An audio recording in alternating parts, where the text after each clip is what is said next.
नमस्कार दोस्तों, GNN news में आपका स्वागत है और मैं आपके साथ ओमपाल प्रसाद। मैं बहुत सारी खबरें करता हूँ, लोकल खबरें करता हूँ, दिल्ली शहर को आपको दिखाता हूँ। आज न जाने क्यों मेरे मन में एक विचार आया कि इंटरनेशनल खबर के ऊपर भी नज़र डाल ली जाए। देश में क्या चल रहा है, क्या नहीं चल रहा है, वो टीवी चैनल के माध्यम से आप लोग देख रहे हैं। बड़ी दुविधा के साथ मुझे कहना पड़ता है कि क्या है ये कौन सा अलादीन का चिराग है जिसमें जो जिन उत्पन्न होता है। आज G20 का जो कार्य हो रहा है, 20 देशों से लोग मिनिस्टर्स यहाँ आए हुए हैं दिल्ली में। उनको सोने और चांदी के बर्तनों में खाना खिलाया जा रहा है। कुछ कंट्रियाँ ऐसी हैं जहाँ पर सेल्फ डिपेंड लोग रहते हैं, खुद ही खाना बनाते हैं, खुद ही कपड़े धोते हैं, खुद ही बर्तन धोते हैं। सोचिए उनको क्या लाभ ऐसे सोने और चांदी के बर्तनों में खाने का। आज पूरी दिल्ली में हर रोड पर G20 का नाम रोशन है। बड़े बड़े बैनर, होर्डिंग्स, बड़े बड़े फुब्बारे लगे हैं, लेकिन तस्वीर सिर्फ एक ही लगी है, प्राइम मिनिस्टर नरेंद्र मोदी। एक तस्वीर के सहारे पूरा हिंदुस्तान। अब समझने वाली बात यह है कि ये G20 है या मोदी 20 है। जहां जाओ वहां रोडों के किनारे मोदी जी, किसी बड़ी बिल्डिंग के ऊपर दिख रहे हैं मोदी जी, कहीं गमले लगे हैं तो मोदी जी, हवाई अड्डे में दिख रहे हैं तो मोदी जी, सेंटर में जाओ तो मोदी जी, प्रगति मैदान पहुंचो तो मोदी जी। कोई नेता नहीं है। अच्छा, विदेशों से जो विदेशी लोग आए हैं हमारे देश में, ये बहुत बड़ा कार्य है। एक भी देश के मिनिस्टर का फोटो नहीं है कहीं भी, दूर दूर तक। रोड के किनारों पर केवल उनके झंडे लगे हुए हैं। फ्लैक्स लगाकर ये बताया गया है कि ये इन देशों के लोग तो आ रहे हैं हमारे यहाँ, लेकिन कौन लोग हैं इसके बारे में विवरण नहीं है। क्योंकि आने वाले मोदी, जाने वाले मोदी, स्वागत के मोदी और खाने वाले मोदी, सिर्फ और सिर्फ मोदी। अब सुनिए हमारे देश के हालचाल। 80% जनता हमारे देश की गरीबी रेखा के नीचे है। जहां जहां झुग्गी बस्तियां हैं दिल्ली में, आपको बता दूं, वसंत कुंज की बात करें, कोडिया पुल की बात करें, जमुना किनारे की बात करें, वहां पर ग्रीन या वाइट बोर्ड लगाकर या उनके ऊपर टेंट लगाकर उन बस्तियों को ढक दिया गया है, ताकि जो बाहर से आए हुए लोग हैं उनको कहीं बस्ती नजर ना आए। जबकि इन्हीं बस्ती वालों की वजह से दिल्ली के लाखों लोग अपने घरों में काम कराते हैं और बहुत सस्ते में निपट जाते हैं। उनसे उनके घर का भी खर्चा चल जाता है। लेकिन आज मोदी जी उन गरीबों को नहीं दिखा सकते, क्योंकि गरीबों की जरूरत नहीं है उन्हें, क्योंकि आज सोने और चांदी के बर्तन का मामला है। अगर अब भी नहीं जागे तो कब जागेंगे आप? ये कैसा G20 है? ये सन 2024 की जो तैयारी है चुनाव की, ये उसका बहुत बड़ा एजेंडा है। आज हर टीवी चैनल, 900 चैनल कम से कम है हमारे इंडिया में जो सैटेलाइट चैनल हैं, उन सभी चैनलों पर केवल मोदी ही मोदी और कोई नहीं। देश में कोई मिनिस्टर नहीं है, कोई विपक्षी दल नहीं है, कोई सांसद नहीं है, सिर्फ है तो एक ही, मोदी जी। तो भाई भारत का नाम भी मोदी जी रख दीजिए। अब इंडिया और भारत से क्या मतलब? देश एक इंसान के नाम से जाना जाएगा। इसी के साथ मैं आज अपनी बात को पूरी करता हूँ और अगले बुलेटिन के लिए आप तैयार रहिएगा। मैं फिर से बताने आऊँगा आपको कि हमारे देश के हालात कैसे हैं।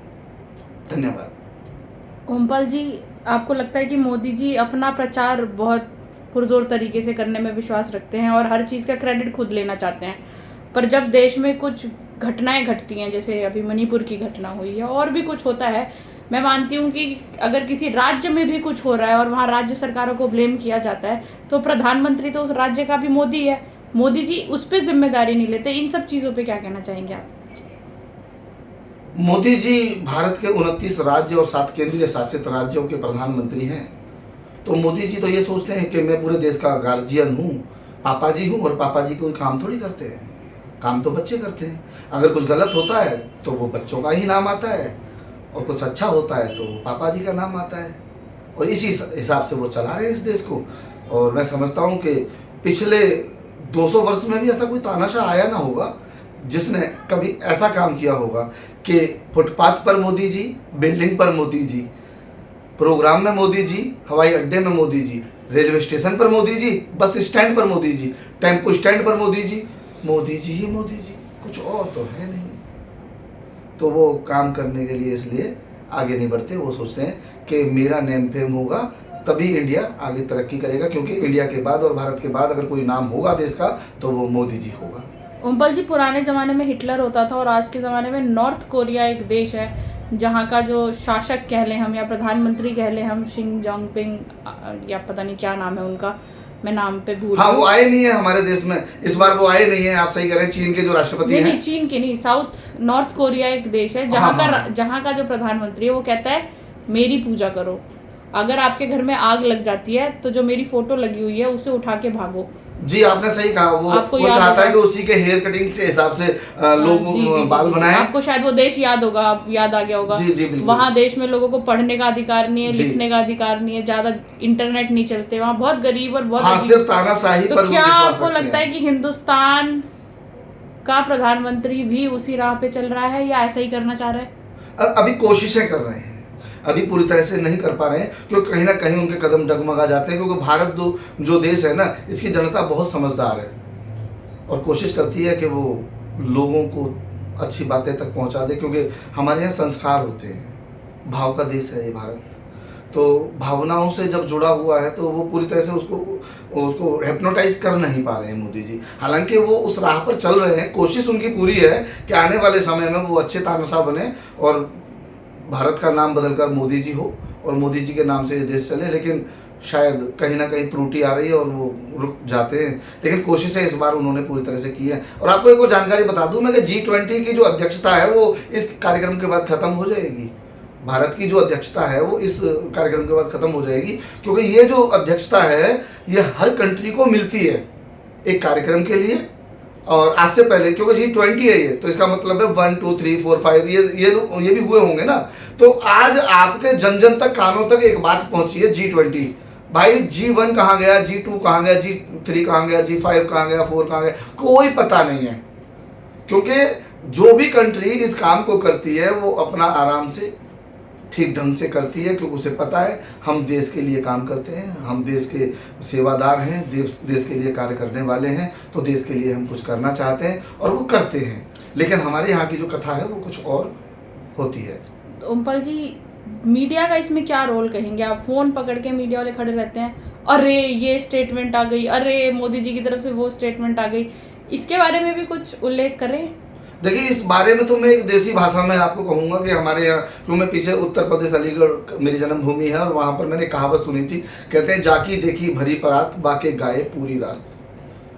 तो दोस्तों आप समझ गए होंगे कि सत्ता में सरकार है और मोदी जी प्रधानमंत्री हैं, तो जाहिर सी बात है कि उन लोगों को तो फिर गाना भी उन्हीं के लिए पड़ेगा और कोई तो काम उनके पास है नहीं, और सभी जगह से उनको रोक दिया गया है और ये बताया गया है कि हम ही हैं जो हैं। ओमपाल जी, लगातार देखा जा रहा है कि दिल्ली के थाने पुलिस के मामले को अगर ले लें तो 95% पुलिस जो है वो मोदी जी ने बिजी कर ली है अपने साथ। हाँ, कानून व्यवस्था चरमरा गई है। कल भी मेरी एक SHO से बात हो रही थी तो उसने कहा कि स्टाफ है नहीं मेरे पास और रॉबरी के रोज केस आए जा रहे हैं, मैं सो नहीं पाया हूँ 3 दिन से, मैं इतना परेशान हूँ। और रॉबरी है कि रुक नहीं रही क्योंकि वो रॉबर्स हम पकड़ ही नहीं पा रहे क्योंकि स्टाफ ही नहीं है। जो ये कानून व्यवस्था चरमराई है, इस पे भी कुछ प्रकाश डालें कि कैसे मोदी जी ने दिल्ली की सुरक्षा को ताक पे रख दिया है कुछ सुरक्षित लोगों को सुरक्षा देने में। यह बेहद चिंता का विषय है। एक शासन चलाने वाला जब उस शासन को सिर्फ अपने ही दरवाजे पर रखना पसंद करता है तो फिर देश और समाज की सुरक्षा कैसे होगी। इसमें पुलिस की कोई गलती नहीं है, पुलिस तो ड्यूटी कर रही है। पुलिस पहले भी ड्यूटी कर रही थी, पुलिस आज भी ड्यूटी कर रही है।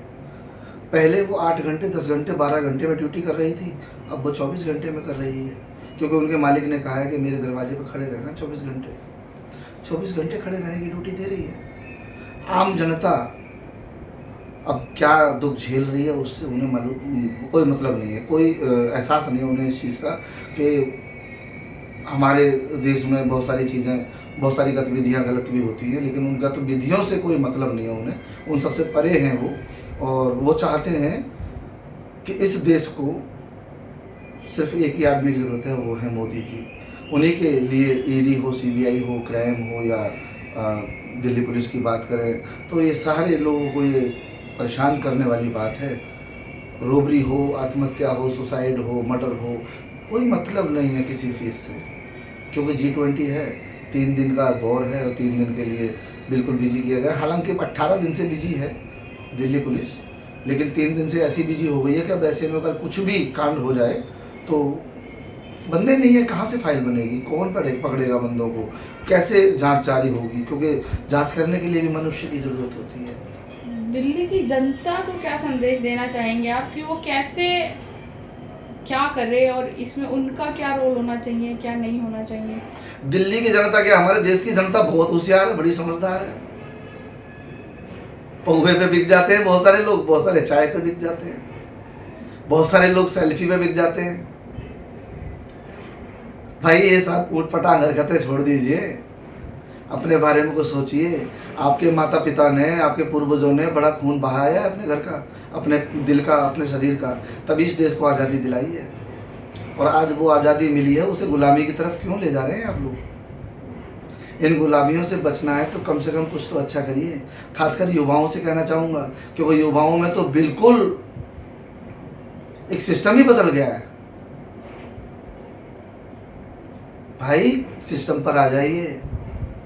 ये जो सुख आपको मिल रहा है उन माँ बाप की बदौलत मिल रहा है, जिन्होंने रात दिन मेहनत करके आप लोगों के लिए कुछ कमाया है, कुछ जोड़ा है। ये किसी सरकार या किसी सत्ता ने नहीं दिया, किसी नेता ने नहीं दिया है।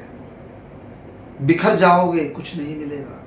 तो आपका क्या मानना है ओमपाल जी, G20 की अध्यक्षता भारत कर रहा है, आपके हिसाब से एक ओके व्यवस्था क्या रहती, क्या करते मोदी जी और कैसा करते?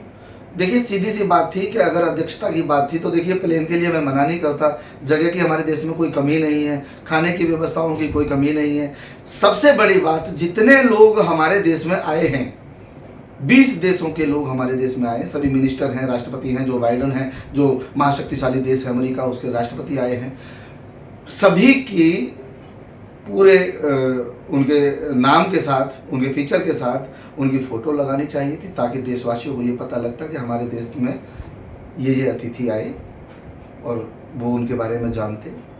अब मैं अगर बात करूँगा तो यहीं पर उल्टी बात की जाए तो वो लोग कहेंगे इस बात को कि गूगल पे भी सर्च करके पता कर सकते हैं।